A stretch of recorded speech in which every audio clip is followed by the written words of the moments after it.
हाय बच्चों, welcome to Vedantu NEET made easy. ये सारी चीजें डिसाइड करेंगी Newton's law of motion. Hi बच्चों, welcome to Vedantu NEET made easy. I am your master teacher Ambika Sharma और आज हम बात करेंगे उन इंपॉर्टेंट चैप्टर्स की जिससे आप 680 प्लस मार्क्स स्कोर कर सकते हो। सो अगर आप इस वीडियो को ध्यान से देखोगे तो आपको फर्दर किसी भी और फिजिक्स, केमिस्ट्री, बायोलॉजी की स्ट्रैटेजी की जरूरत नहीं पड़ेगी क्योंकि इस वीडियो में मैंने सब कुछ कवर किया है। We will talk about the important chapters of physics, chemistry and biology. So सबसे पहला क्वेश्चन जो हमारे माइंड में आता है इस टाइम पर वो ये है कि आप बचे हुए 70 दिन में, क्योंकि पेपर है 7 मई 2023 को, राइट? क्या इन बचे हुए 70 दिन में ऐसा पॉसिबल है कि हम लोग अच्छे मार्क्स स्कोर कर सकें, हम 650 प्लस मार्क्स स्कोर कर सकें? यस बच्चे, आप ये कर सकते हो। मैं आज के टाइम पे ये एज्यूम करती हूँ कि अगर आप ये वीडियो देख रहे हैं ना तो डेफिनेटली ऐसा नहीं है कि आप डे 1 से तैयारी कर रहे हैं। आपने बहुत कुछ पढ़ रखा है, बहुत कुछ रिवाइज कर रखा है, but you are looking for a proper strategy जिसकी हम लोग आज बात करेंगे। सो बच्चे, जब भी कोई भी एग्जाम, कोई भी कॉम्पिटिटिव एग्जाम हो, उस कॉम्पिटिटिव एग्जाम में कभी भी ऐसा नहीं होता कि आपने कितना ज्यादा पढ़ रखा है। उसमें यह रहता है कि आप कितना ज्यादा रिवाइज करते हो, कितना ज्यादा उस एग्जाम के अकॉर्डिंग आपने अपनी तैयारी कर रखी है, आपकी स्ट्रैटेजी क्या उस एग्जाम के पैटर्न के अकॉर्डिंग है या नहीं है। ये सारी चीजें डिसाइड करेंगी आपका परफॉर्मेंस आपके पेपर में, राइट? सो शुरुआत के लिए देखिए, अगर मैं बात करूं आपके सिलेबस की, ऐसे कई चैप्टर्स होंगे जो आपने ऑलरेडी कवर कर रखे होंगे, नहीं, जो आपको लगता होगा कि आपने अच्छे से कर लिए हैं। या ये भी हो सकता है कि चैप्टर्स की बजाय आपने सब्जेक्ट, जैसे कई बच्चे क्या करते हैं कि फिजिक्स और केमिस्ट्री पहले कर लेते हैं, बायोलॉजी लास्ट में रखते हैं, या बायोलॉजी और केमिस्ट्री पहले कर लेते हैं, फिजिक्स लास्ट में रखते हैं। सो यस बच्चे, आपने इसमें से कुछ सिलेबस तो कवर कर ही लिया होगा और उस कवर्ड सिलेबस को आपको क्या करना है, उसको बार बार रिवाइज करना है।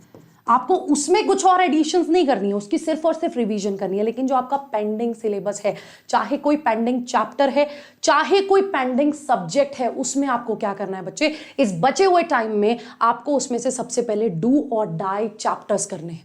आपको वो चैप्टर्स करने हैं जहां से फॉर श्योर क्वेश्चंस आते हैं, जहां से फॉर श्योर ज्यादा से ज्यादा क्वेश्चन आने के चांसेस रहते हैं। और उन चैप्टर्स को कैसे किया जाए, उन चैप्टर्स के लिए इस टाइम पर first of all just go for one shots.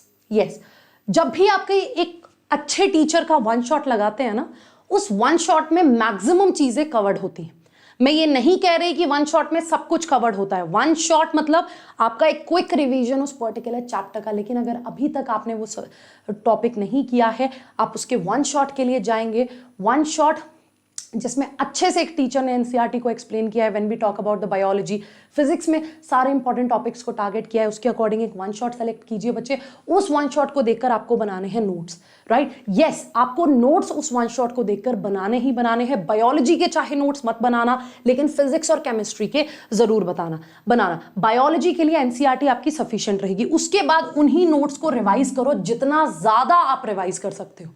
कुछ भी एक्स्ट्रा मत सोचो, ये मत सोचो कि इसमें कोई टॉपिक मिस हो गया है, जो छूट गया है छूट गया है। लेकिन उस वन शॉट में जितना आपने सीखा है, जो आपके नोट्स में है, उसको बार बार रिवाइज करो और उसके बेसिस पर पीवाईक्यूज और एमसीक्यूज को सॉल्व करो। सो ये आपकी स्ट्रैटेजी रहनी चाहिए डू और डाई चैप्टर्स के लिए। और बच्चे, कुछ भी नहीं छोड़ना है, कुछ भी नहीं छोड़ना है।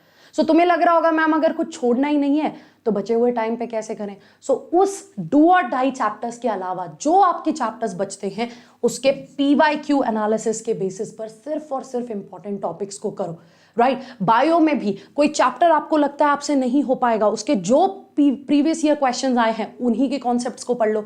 फिजिक्स में भी और केमिस्ट्री में भी, ट्रस्ट मी, आपका इन्हीं सबसे आपका मैक्सिमम पोर्शन कवर हो जाएगा। बच्चे, एक बहुत प्यारा रूल है कि जो भी हमारा 80% आउटपुट रहता है ना, वो हमारे 20% इनपुट की वजह से रहता है।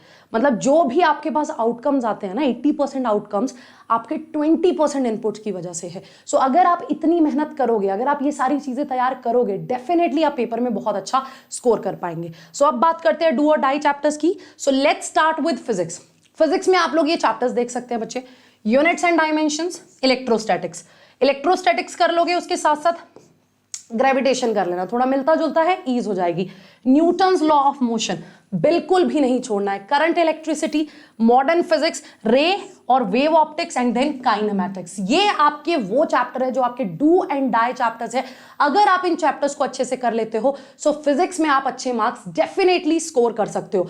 ये चैप्टर्स और इनका पीडीएफ आपको हमारे टेलीग्राम चैनल पे मिल जाएगा। वीडियो के डिस्क्रिप्शन बॉक्स में बच्चे टेलीग्राम चैनल का लिंक है, वेदांतु नीट ऑफिशियल हमारा टेलीग्राम चैनल है, आप उसको ज्वाइन कर लो। कोई जरूरत नहीं अभी इसको नोट डाउन करने की, मैं आपको डायरेक्ट इसका पीडीएफ प्रोवाइड कर दूंगी और विद टाइम आपको इन चैप्टर्स में से भी इंपॉर्टेंट टॉपिक्स का पीडीएफ प्रोवाइड करवा दिया जाएगा उस सेम टेलीग्राम ग्रुप में। उसके अलावा केमिस्ट्री के लिए आप देख सकते हैं, सो केमिस्ट्री के लिए chemical bonding, S, P, D and F block, हो सकता है इसमें से कई चैप्टर्स आपने कर रखे हो सकता है कई चैप्टर्स आप करना ना चाह रहे हो। सो वहां पर मेरा ये सजेशन रहेगा बच्चे कि प्लीज उसके इंपॉर्टेंट टॉपिक्स कर लेना, यू वॉन्ट रिग्रेट, राइट। उसके अलावा thermodynamics, GOC 1 and 2, equilibrium, electrochemistry, hydrocarbons, aldehyde and ketones and then comes the coordination compound. So ये ऐसे चैप्टर्स हैं जो आपके डू और डाई रहेंगे and that is my suggestion, please do not miss these chapters. अगर कर लिए हैं तो इनको बार बार रिवाइज करो, PYQ सॉल्व करो बच्चे, एंड यस स्पेशली इनऑर्गेनिक के लिए don't miss your NCERT, right, don't miss your NCERT। सो अच्छे वन शॉट देख के इनके नोट्स बना के इनको रिवाइज करना शुरू करो। And when it comes to biology, we know that biology 50%, right, 50% हमारा पेपर बायोलॉजी में से आएगा। नो डाउट इसमें सब कुछ इंपॉर्टेंट है, एक एक चीज इंपॉर्टेंट है, पर ये डू एंड डाई चैप्टर्स है, ये वो चैप्टर्स हैं जहां से फॉर श्योर मैक्सिमम क्वेश्चंस आते हैं। आपका प्लांट किंगडम, आपका animal kingdom, cell cycle and division जिसका वन शॉट हमने अभी लगाया है। मैंने 2 पार्ट्स में आपको ये चैप्टर करवाया बच्चे और उसमें हमने सब कुछ कवर किया हुआ है। मॉर्फो एंड अनाटमी आपके कमिंग डेज में इसी चैनल पर होने वाला है। ह्यूमन रिप्रोडक्शन हम लोग डिस्कस कर चुके हैं, जेनेटिक्स, बायोटेक, और आज आपका बायोटेक का भी एप्लीकेशंस का भी वन शॉट रहेगा। ये वो चैप्टर्स हैं which we are not allowed to miss. ये डू एंड डाई चैप्टर्स है बच्चे, आपके डू एंड डाई चैप्टर्स। और इसमें करना क्या है, इसमें no need to go beyond NCERT PYQ, that will be more than sufficient for you. और इसके अलावा जो आपकी फिजियोलॉजी है, चाहे वो प्लांट फिजियोलॉजी है चाहे वो ह्यूमन फिजियोलॉजी है बच्चे, दोनों इंपॉर्टेंट है। और अगर आप ऐसा स्ट्रगल कर रहे हैं कि मैम मेरे पास बहुत ज़्यादा सिलेबस है but we are not able to cover it, so that is my suggestion बच्चे, क्योंकि फिजियोलॉजी से मैक्सिमम क्वेश्चंस आते हैं बट फिजियोलॉजी में यूनिफॉर्म डिस्ट्रीब्यूशन नहीं है। हो सकता है किसी चैप्टर से 4 क्वेश्चन आ जाए, हो सकता है किसी चैप्टर से 2 क्वेश्चन आ जाए। So it is my suggestion कि ऐसे केस में आप उन चैप्टर्स को अच्छे से किया है, well and good, one shot लगा लो। अदरवाइज आप उनके इंपॉर्टेंट टॉपिक्स को टारगेट कर सकते हो। जैसे सपोज करो, अगर आप एक मैं आपको इकोलॉजी की एग्जांपल देती हूँ, अगर आप ऑर्गेनिज्म एंड पॉपुलेशन कर रहे हो, वहां आप पूरा चैप्टर नहीं पढ़ पा रहे, but you know that question आएगा इंटरैक्शन के बेसिस पर, क्वेश्चन आएगा ग्रोथ कर्व के बेसिस पर, उसको प्रैक्टिस करो।